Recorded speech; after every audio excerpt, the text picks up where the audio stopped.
Okay, hi everyone, and welcome to today's session, Decolonizing and Racing Research, Critical Perspectives on Research with Racialized Communities. This is the third and final webinar in our three-part webinar and discussion series on community-based research with Indigenous and racialized communities, hosted by Community-Based Research Canada. My name is Julia Coburn, and I'm the moderator for today's session. The webinar is being recorded and will be on our website at a later date. So first I want to start to respectfully acknowledge that CBR Canada is situated on the traditional territory of the neutral Anishinaabe and Haudenosaunee peoples. In the spirit of reconciliation, CBR Canada is committed to engaging with and learning from diverse Indigenous peoples and communities across Canada, as well as addressing the Truth and Reconciliation Commission's calls to action. And a little bit about Community-Based Research Canada. Our mission is to advance community-based research excellence in Canada by strengthening partnerships, bridging capacity, mobilizing knowledge, and championing CBR among individuals, communities, and institutions. For 10 years, CBR Canada has brought together players across community campus partnerships.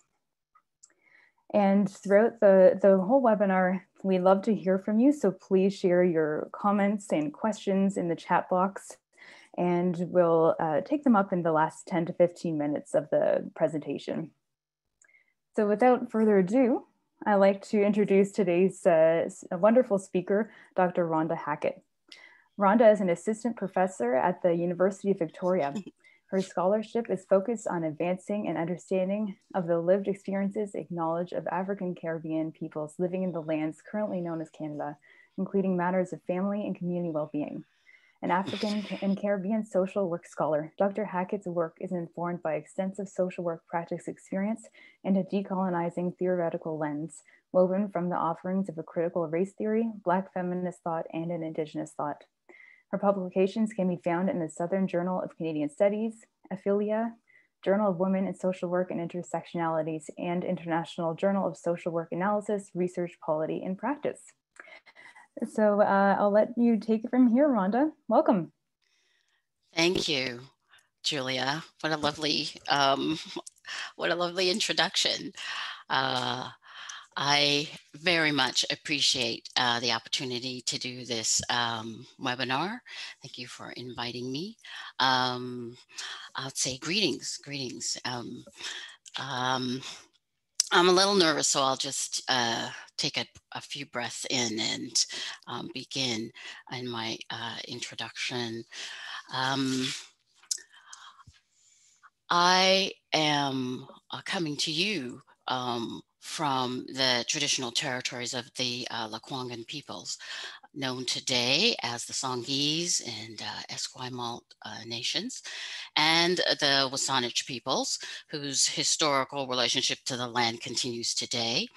And I have a lot of gratitude for being able to live here and work here, and hope that all of what I do here in some way is a positive contribution that I can make to the peoples here. I think of myself as a arrivant to these lands via Tkaronto, which is currently known as Toronto, where many Indigenous nations have had the responsibility of caring for the land.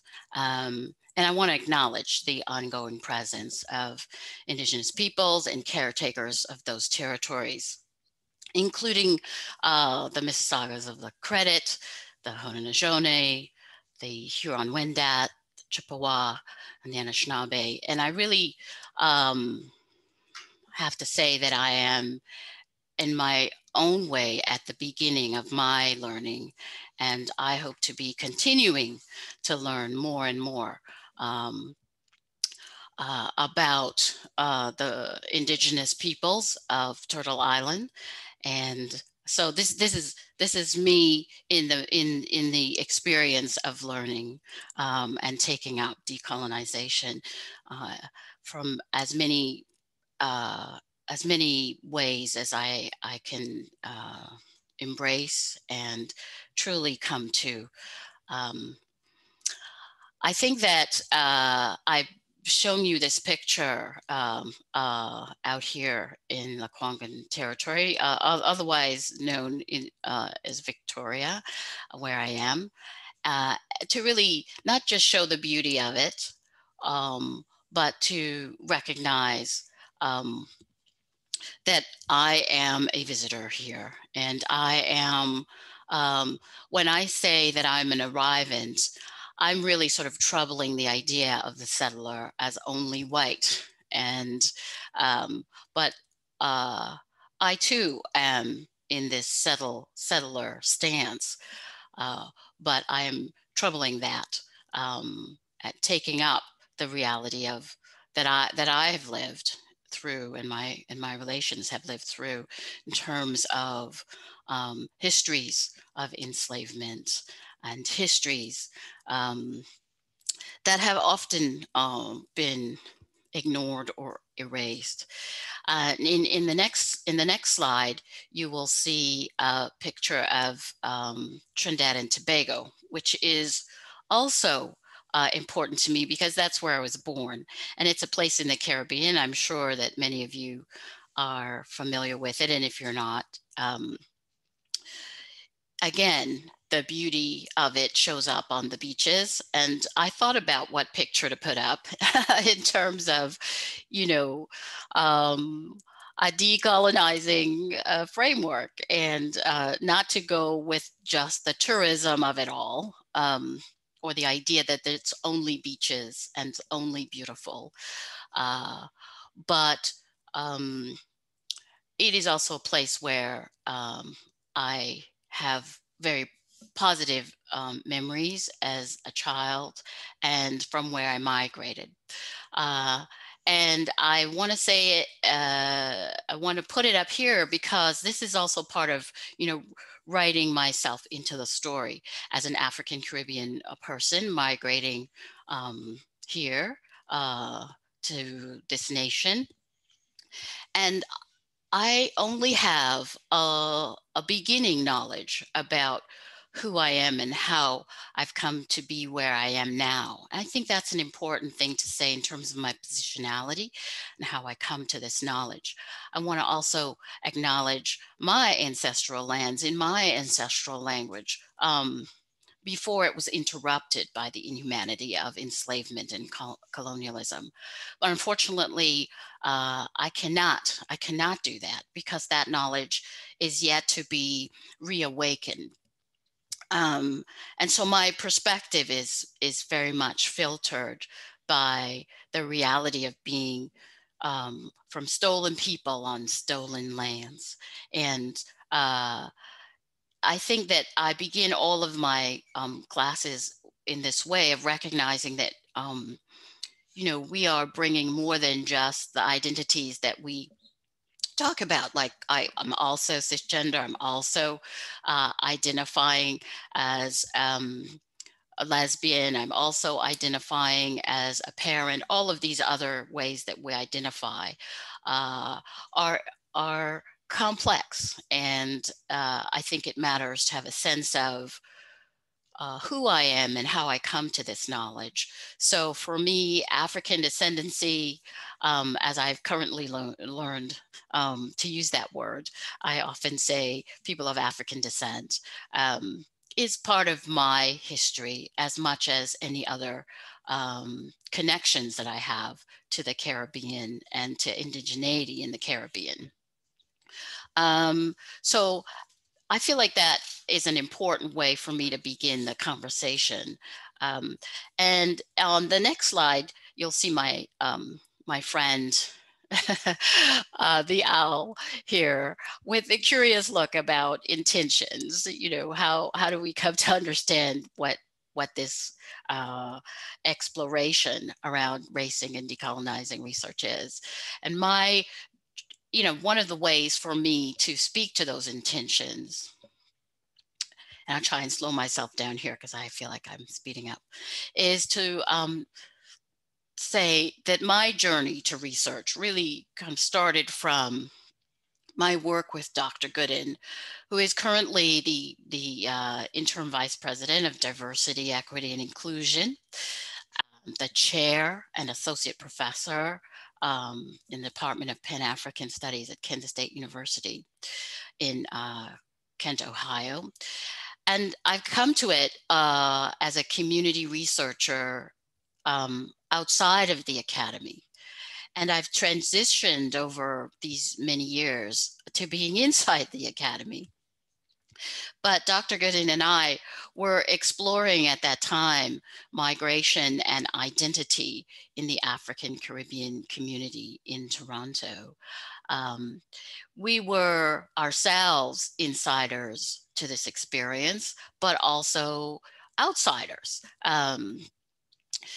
Given that the African Caribbean community is not a homogeneous community, there were many places where we did not share the same identities or the same experiences. It seems obvious to say, but in the framework of being categorized under African Caribbean, Black, there is this way that it homogenizes us. And for us, we wanted to take up research that was coming from us in our communities and with our communities, and hoping that the results of those would be for the community.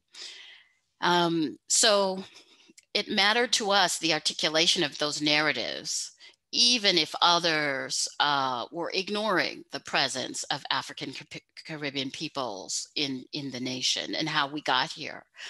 So at that time, I imagined research as really kind of liberatory.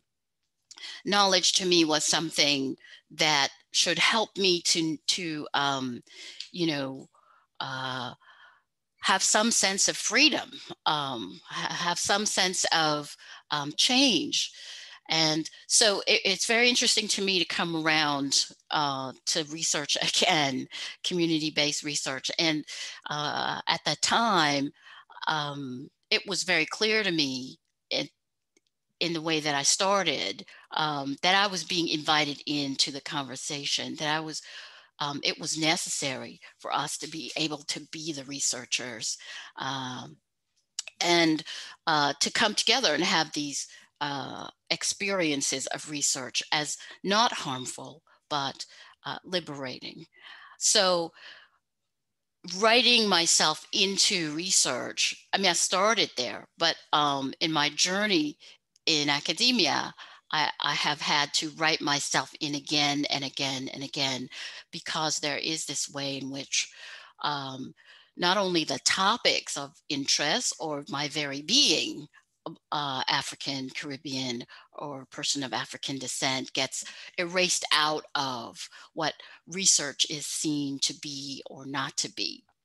The next slide is an example of this idea of no trespassing, right? So the impact of it is that there is really a kind of sign that says you're not the researcher that we want if you aren't meeting those dominant ideas about who can be a researcher, who can be allowed into research. So I'm thinking about all those people who, like myself, were not, fully welcomed into this experience of being researchers and or having an understanding that our stories and our narratives mattered, or that our worldviews or epistemologies made any difference to research. I would have loved to have that be part of my experience in academia, but it wasn't the case. It was the case outside of academia, from where I started, which inspired me to come and know more and to learn more. I wanted research to be part of my experience. And so as an African Caribbean researcher, isolated really by numbers within the institutions, and always having to navigate that no trespassing sign, some of the people have referred to this, given a name to this experience. I've heard it as the lonely only experience. But there's a very clear kind of anti-Black racism, a lack of resources for areas of research related to Black people, and um, having to find mentors outside of the institutions in order to be able to kind of move forward. So as you heard at the beginning, my area of work is in social work. Or my discipline is social work, and social work has a long history to battle with in terms of all of those pieces. But there was an interesting article from McMahon and Alan Mears, written in the 90s, that did a kind of content analysis of the literature in the 90s, really showing the overwhelming presumption that social workers were white and BIPOC people, Black, Indigenous, people of color, were the people who were primarily represented as clients. And this way in which who gets to do what, right, was kind of highlighted by that work. But more particularly and quite directly, they were asking, is social work racist? And their conclusion at the time, of course, yes. So there is a more current take up of, that article, follow up really, by Corley and Young, that says, that asks similarly, is social work still racist? And they conclude similarly, right? But they talk about the ways in which in social work, there's a kind of devaluing of race-related research, especially by Black, Indigenous, people of color scholars. And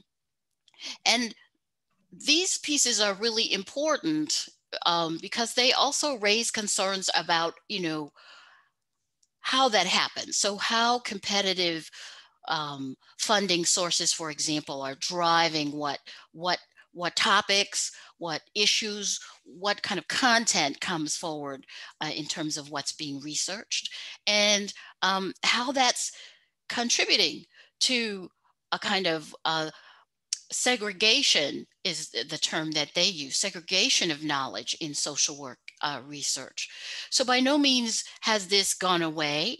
And absolutely, we can see from the society that we're in now that there is a huge response to trying to deal with racism. On the one hand, institutional systemic racism, and on the other hand, equally a rise in trying to maintain the status quo. So it's no, I suppose, surprise that we are yet again, for BIPOC scholars and community members, that we are here yet again trying to navigate what does it mean to explore research and directly take up issues of racism in the academy and specifically in research. So what's contributing to this in social research? Why are we still navigating this? And the critical race theories will suggest to us that it is indeed color blindness that's at play here. That, they talk about that as this way of not seeing color, right? Treating everyone as equal without regard to race. So that no trespassing really gets solidified by those beliefs and attitudes about what they see. So how can we be conducting really ethical research and move to relational solidarity? I'm using a framework that I developed from my dissertation And so I'm going to go through those pieces of the framework um, in the slides. And the first part for me is always writing myself in. So I've just put that, I've just been doing that right now, right? Putting myself in, writing myself into these stories and narratives, and um, uh, being present. So, and I always want to bring my mother into my work because I find it grounding, and because it helps me to also have community with her in the experiences. So you will see a photo of her soon. But I think it's important to just say to you that I'm going to be taking up this framework to go through how I'm thinking about decolonizing and racing research. So the next slide I have, and I've tried to give you a lot of pictures because it's always easier to look at pictures than lots of text, right? And also, we come from this oral traditions. So my voice and my words can be full in as I move through the picture. So what the first piece is, for me in thinking about decolonizing and racing research is that we need to see the bigger picture. We need to be clear about where we are, and part of that is contextualizing. So that's the first piece. We always talk about context matters, right? But context matters to research in terms of maintaining humanity and dignity. It isn't just about ethics through the REBs, right? I'm really thinking about what we know about communities, that helps to bring us a bigger picture about what is happening in the environment that communities live in, right? What does the social environment look like? And how, importantly, how is power operating in these contexts?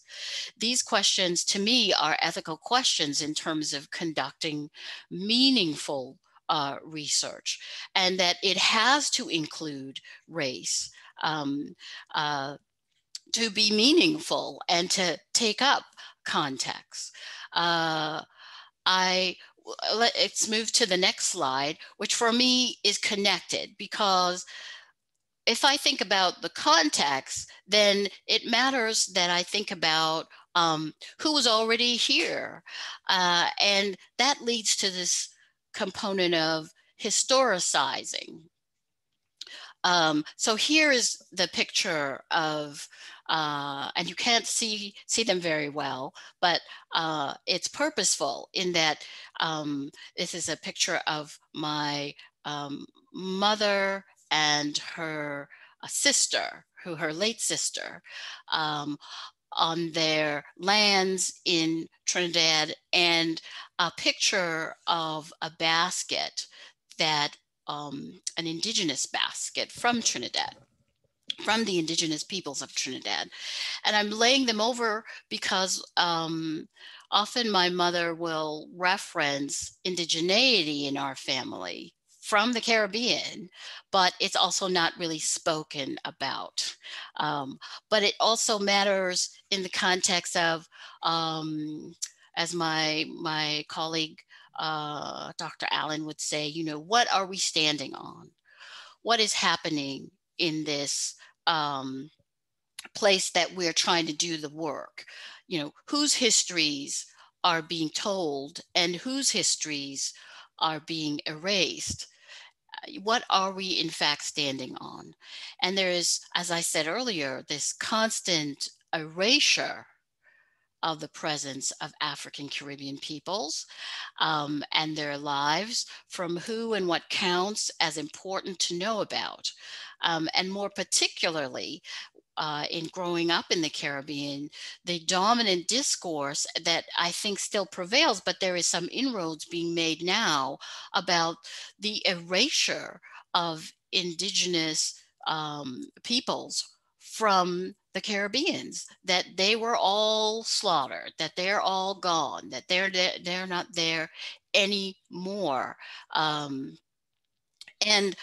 I feel like the reawakening of those truths, as it were, that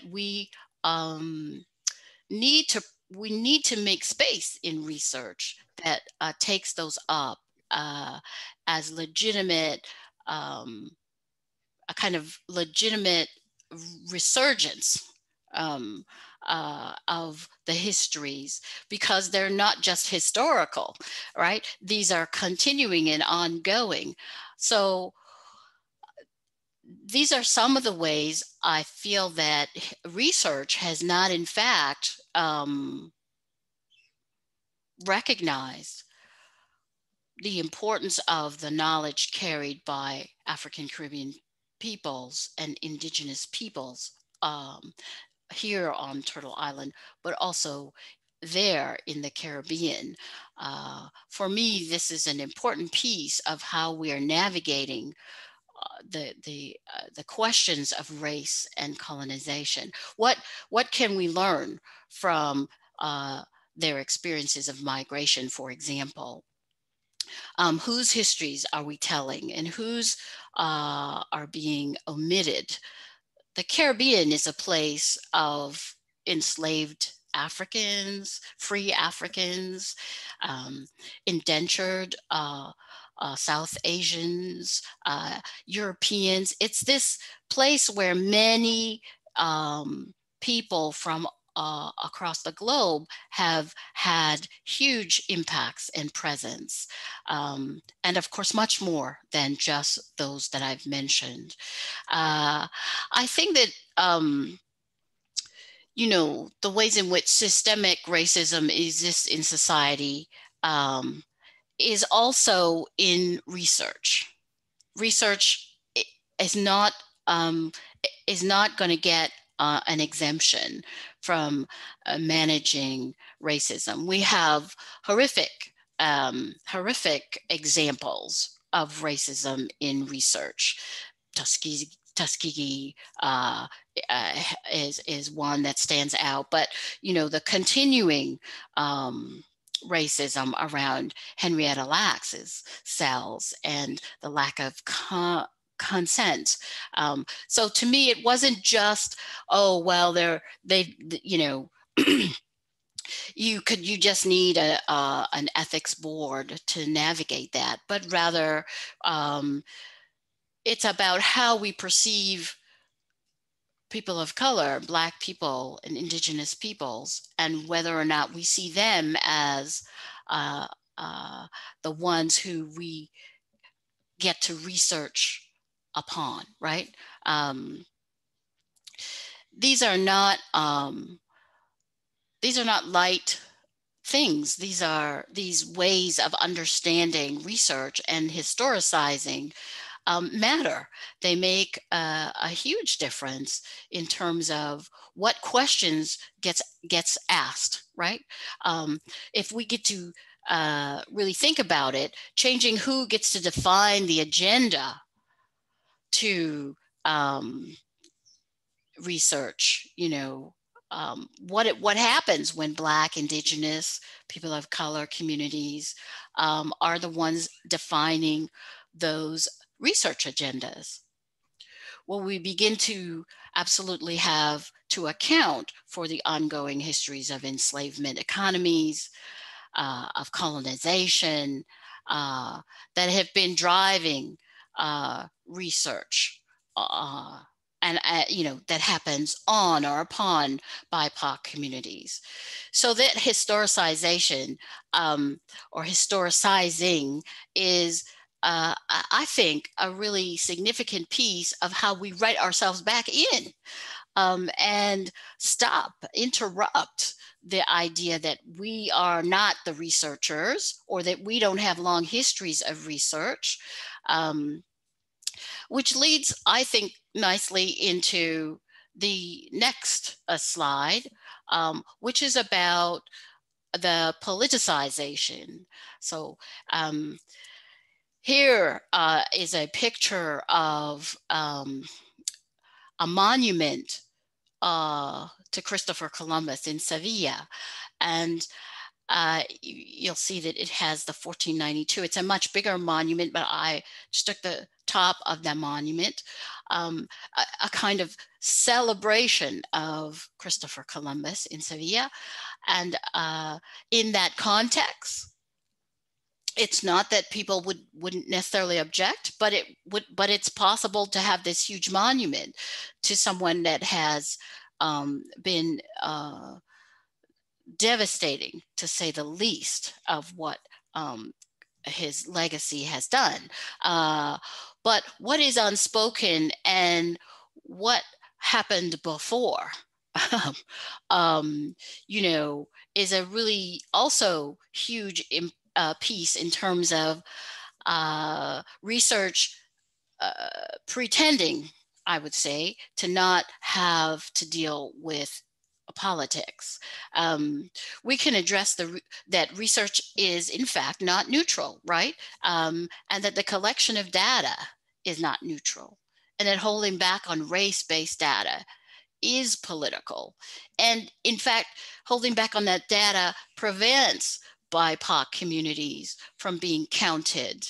And it prevents BIPOC researchers from conducting research. In fact, when I request data that's race-based, the response I get is, well, we have to be careful about putting out that data. So first of all, there's an issue of not collecting it at all, race-based data. And then, but secondly, there is the concern about what happens if you put it out. And we can see it happening now in terms of managing COVID-19.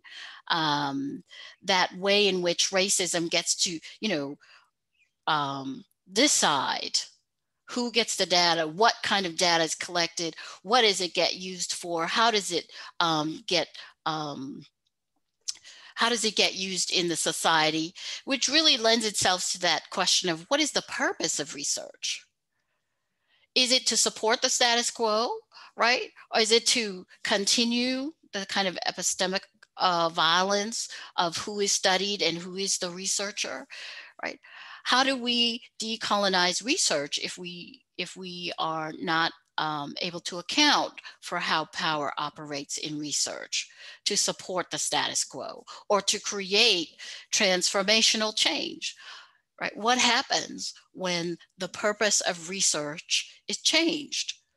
What happens if it's about liberation? What happens if it's to change policies, to illuminate who is affected in what way, and then what actions need to come from that, right? So when accounting for race and racism is missing from research, how do we get counted back in? Why does research need, why does race need to earn its way back into research?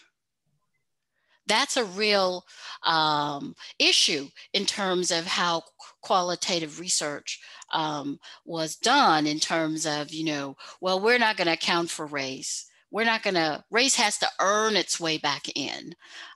That's really an expression of colorblindness, right? Where whiteness is presented as the norm. And so you'll see in the next slide that the next area is about how we're talking about the problem. And in social work, I'm really thinking about it as depathologizing. So defining the problems outside of the individual.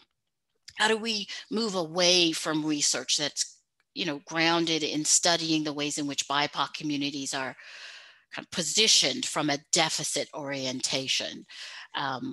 Where's the ethics in studying BIPOC communities surviving, resisting, and responding to colonization and racism, from that at-risk or deficit orientation? To me, that's a really important question, because my hope for decolonial anti-racist research is to move away from making BIPOC communities the problem, and in need of, fixing or saving in some way. As I said earlier, COVID-19 is a really good example that we're living through now, and the disproportionate impact that it is having on BIPOC communities shows up how racism is a determinant of health, right? There are many other ways that this shows up, the overrepresentation of Black and Indigenous children and family and children and families in child welfare, for example, or the ways in which the students who get pushed out of education are also from BIPOC communities and are in this kind of disproportionate way.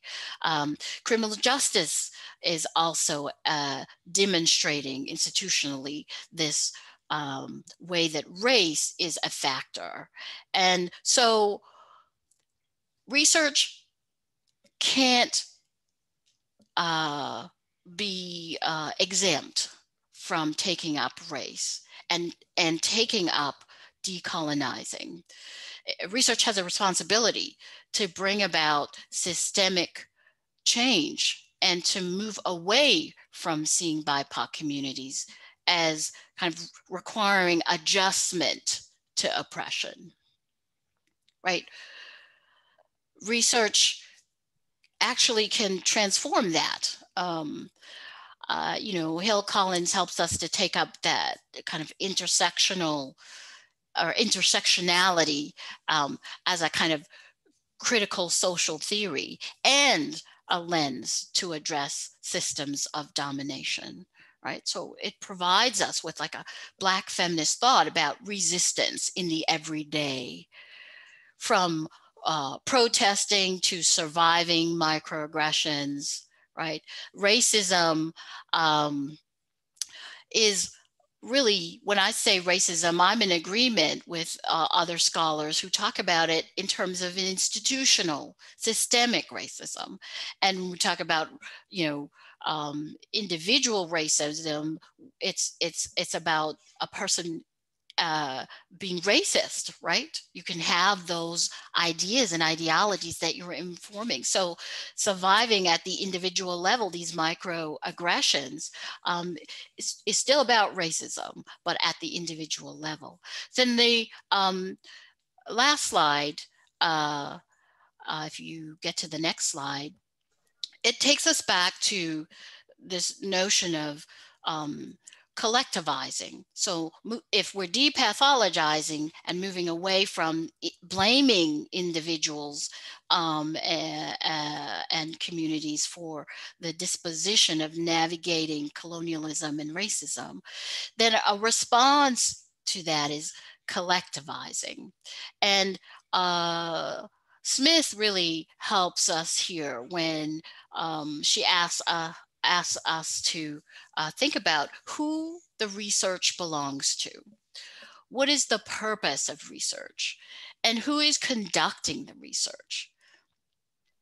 And we come back to All Black Lives Matter. I'm using that particular presentation because it's the moment that we're in where there has been this tremendous collective response to the brutalized violence against George Floyd. But George, unfortunately, is not the only one. And so the hundreds of years of taking Black life, Indigenous life, somehow in this moment, we are attending to it, and we can speak on it. But I'm saying all Black lives matter here to include trans folks, because our communities also need to reckon with the ways in which we are having to navigate inclusion, even in our collectivizing. And like I said, I'm from social work, the discipline of social work. And, we think of ourselves and that discipline as very value-oriented discipline. So the question of like, what if research was done from a stance of solidarity rather than deficit? What would happen? What would that look like? What would it mean to think about being in relation and about relationality as a way of responding in research? These are more possible over the long term, right? These are not quick ways of doing research. You know, we need time. These are more possible over the long term, and when communities are involved in the decision making about research priorities, and are also the beneficiaries of the research. BIPOC communities, as I said, we're not homogenous, and have been supportive in, you know, advocating for systemic social change. It means including changing how research is conducted and supported in the universities. I'll tell you this story of growing up with my mom, and she would use something called a susu. Some of you may have heard of it, and it's really based on trust and over the long term. And susu is a system of community banking in the Caribbean that I'm familiar with in the Caribbean, that really was a culturally specific response to racism and exclusion from the banking industry in the Caribbean, and also practiced in the diaspora, so here on Turtle Island, but it requires this long-term connection to community, this understanding of trust building and who is trustworthy, and research, you know, if it doesn't come from the community, has a much harder time building those relationships of trust. So I like the fact that we end here with, you know, like Black Lives Count, all Black lives count, even the ones, so the people that have died crossing the oceans and died at the hands of police and died from neglect, died from torture, died from racism. It matters that we do get to have our voices, that race does matter. So that framework for me, if we go to the next slide, of contextualizing, historicizing, politicizing, depathologizing, and collectivizing. And all of those help me to write myself back into research. And so, of course, I've given you from the perspective of African Caribbean experience that I have had, and hope that it's transferable in that sense of raising the questions and raising the issues. I know I've probably gone way over my time, so I think I need to stop there. So thank you very much. The other slide is just a way to contact me, right? My contact info. So appreciate the opportunity very much. Thank you for inviting me to come and share my very humble knowledge with you, and for listening. Thanks very much. Thank you so much, Rhonda. I'm sure there'd be an applause from the audience if you could hear them. And I wanted to mention, well, you're going to get some questions coming in here. So just a reminder that the webinar recording is going to be up on our website. It's on communityresearchcanada.ca/learning together. And yeah, so now's the chance to hear from all of you. I could see kind of on the corner of my eyes some questions coming in. Rhonda, there's so much. You're very humble about what you have to bring to the table, but you have so many ideas and important considerations that you shared with us today. So our first question here was Manjeet, and he was asking, How do principles of ownership, control, access, and possession fit with the frame Dr. Hackett has developed? OCAP training is mandatory for research involving Indigenous people. Yeah, OCAP absolutely has been a long fight, right, for Indigenous folks to speak back to the ways in which research has been so uh, dominating, is what I would say. So to change it from the research on and upon to research that doesn't happen without the community, the Indigenous community, that happens from the community and is about learning from the community. So nothing about us without us is a kind of a short, tight way of framing that. I think for me, it's also about the discipline of social work, of trying to begin those conversations around research and navigating it in such a way that is consistent with those principles that were so hard won with OCAP. So I think that they are, the fact that it's mandatory is part of the fight to make sure that the exploitation of Indigenous folks doesn't continue to happen in research. I applaud that all of the work that it takes to get to that.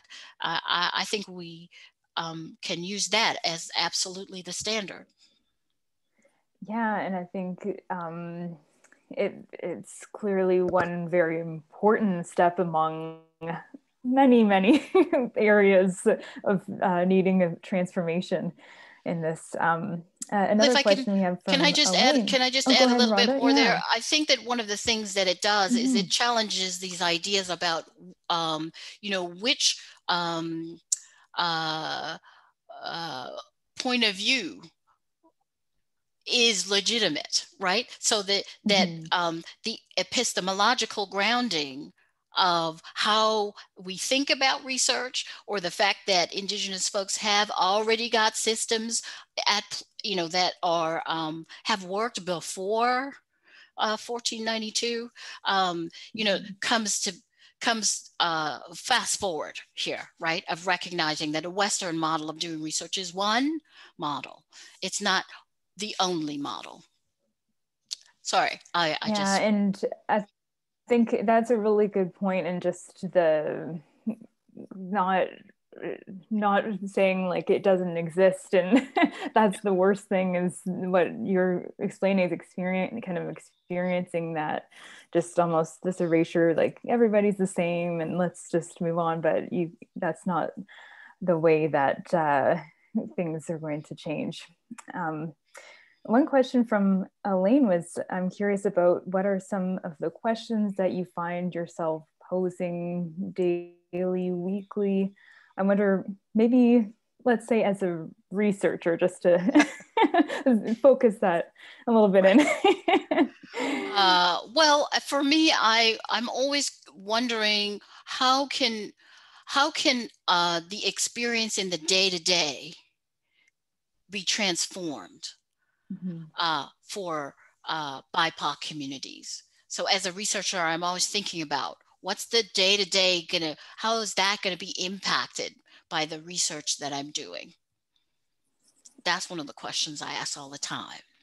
I'm not sure, the fullness of how I ask those questions in daily, weekly, but I think about that all the time, because I'm not separate from the lives of BIPOC people, right? I'm living it too, and I want those changes to happen too. So how can my work contribute to that?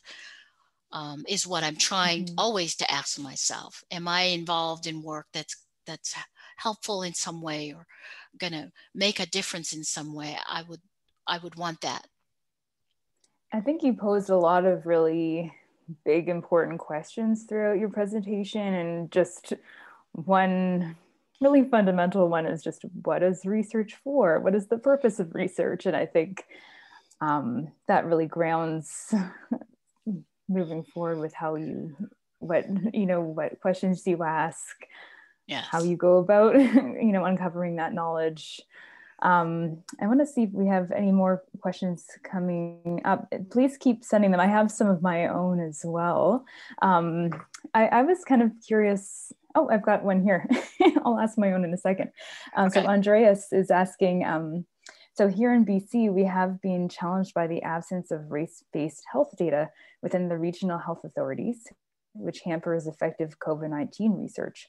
There have been initiatives in BC since 2008 to mandate the collection of race-based data, but there's been no movement on this. Do you have any ideas of how we can push for this? Yes, well, I saw that in Toronto, they have, I think it was a newspaper article, so forgive me, I might not have the details in an exact way, but a social work scholar at U of T was talking about the Statistics Canada releasing some race-based data about the violence that Black communities have been experiencing, so that then it can move to working around grief and acknowledging the grief in our communities. And so I have asked this question directly to the collectors of the data in BC, and their response was, yeah, we have to be really careful. So really, they gave me racism as a response, as to support that action.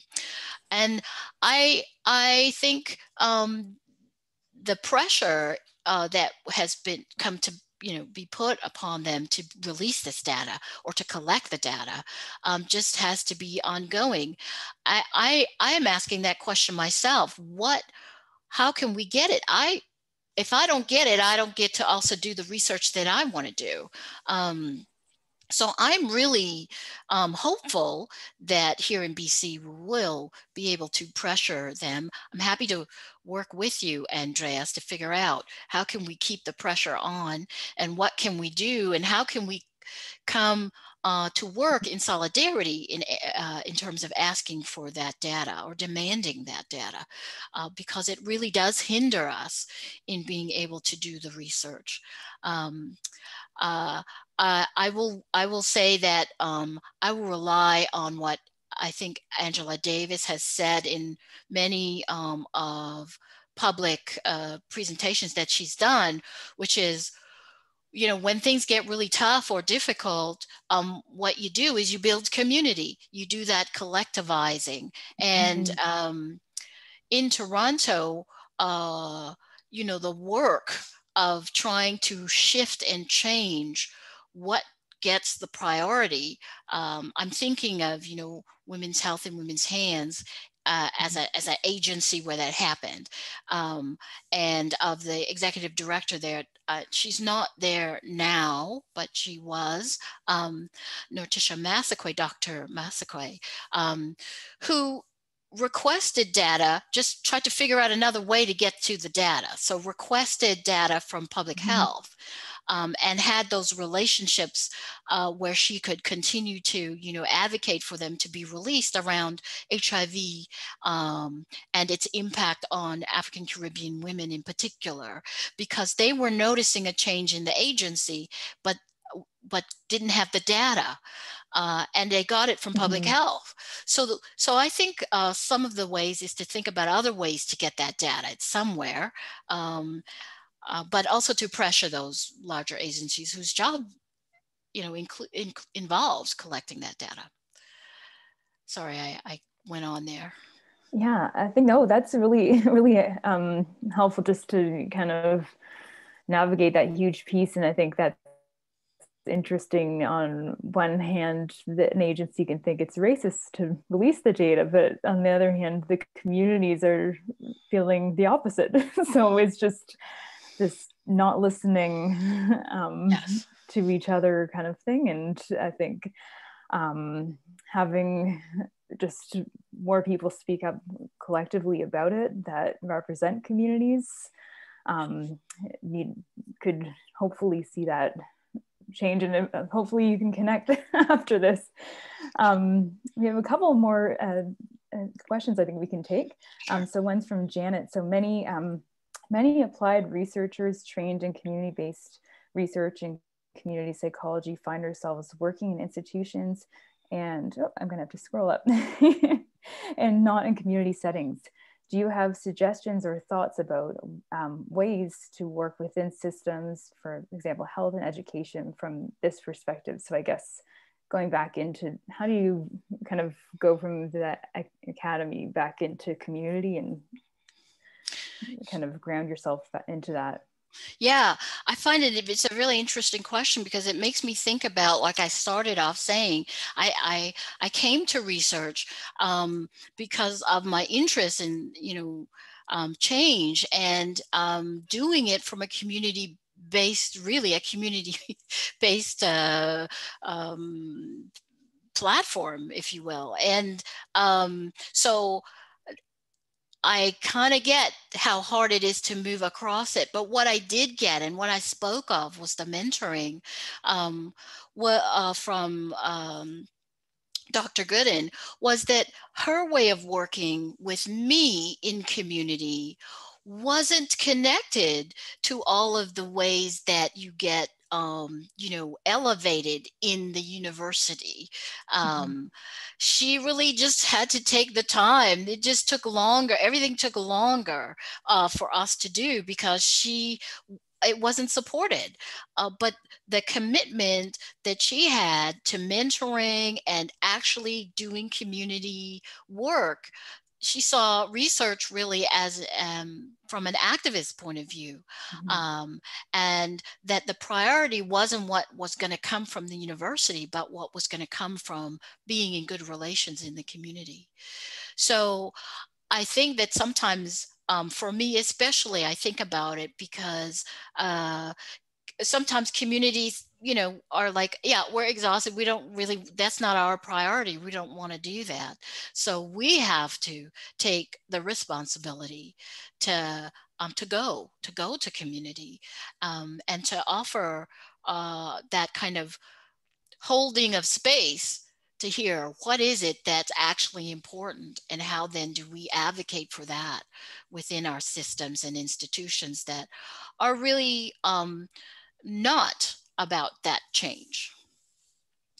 Yeah, thanks, Rhonda. And yeah, I think hopefully this network and everybody involved in it, because it's really, again, a collective effort, can help push the needle towards community-based research as an approach being more of a dominant approach to research in institutions. I may just ask one more question before we wrap up. Okay. So Andre asked, and feel free to join us next week. I've got the link in the, in the next slide. Andre was asking, do you have any favorite examples of successful mentorship programs, formal or informal, for emerging BIPOC scholars, students, or researchers? Andre, that's a great question. I have my experience, but I remember also when I was not a researcher and I was working in at the university in accessibility. What I understood from the research of looking at research about mentorship, because my interest was in developing mentorship networks for students who were dealing with a disability in the university, because they are successful at helping people to stay and helping people to feel connected. So I don't have a list of them. I had at that time had to think about creating it. So I think that's one of the pieces that would be about creating it. I know at the University of Victoria there is also energy to trying to develop that kind of mentorship among researchers. With the new faculty. So, and I have had to, I've seen that this is a beginning stage where universities are trying to put money into that. But in terms of students, I think it's about being mentored by particular scholars. And I just want to have a shout out to Charlotte here, who has acted in that role of mentor to me and many other scholars. I really appreciate, Charlotte, the work that you've done to create these spaces of learning and growing and demonstrating what mentorship can really look like. So I don't have a list for you, but I'm happy, Andrea, to try and figure that out. I think that's an important piece. Yeah, it's actually along the lines of what I was going to ask, so I'm glad you mentioned it. So unfortunately, we can't get to the rest of your questions at this time, but please, Rhonda shared her email address. If graciously shared, and keep communicating, and please join us next week. So November 27th, same time, 12 p.m. Eastern time, 9 a.m. BC time. We'll be having a conversation, so everybody's going to be involved in open discussion. We'll have some big discussion questions coming from this conversation. And the link you can see to join is communityresearchcanada.ca/events. And at the end of this event, you'll have a quick form. If you can share your thoughts and feedback, we'd love to hear from you. So thank you again. Thank you so much again, Rhonda, for such an incredible presentation. And I feel like I've learned so much from you. I think the whole audience can really appreciate what you've shared today. And I really think it's a helpful framework for all of us to help think about a first step towards this process of decolonizing research systems. So thank you so much. Thank you. I guess we can continue with the conversation